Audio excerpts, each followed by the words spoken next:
Hello, xin chào tất cả các bạn. Thì mình sẽ hôm nay mình sẽ hướng dẫn các bạn các góc máy bay đơn giản.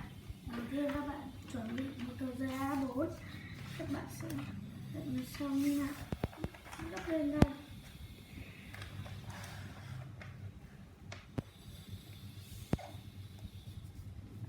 Các bạn mở ra, xong các bạn lấy cái muôi này, các bạn hãy đúng vào cái cạnh này, chuyển nó vào đây.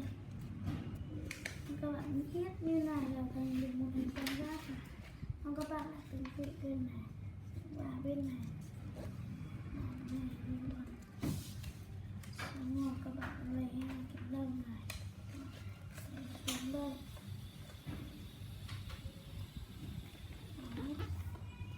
Xong các bạn thế này, lấy cái muôi này.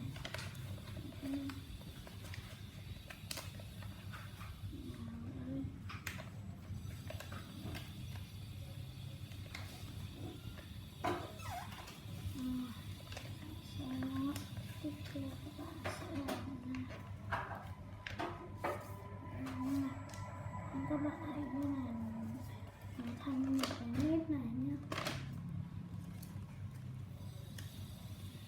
Rồi, xong các bạn làm xong cái bước này, các bạn tập mặt sau anh cái này đến đây,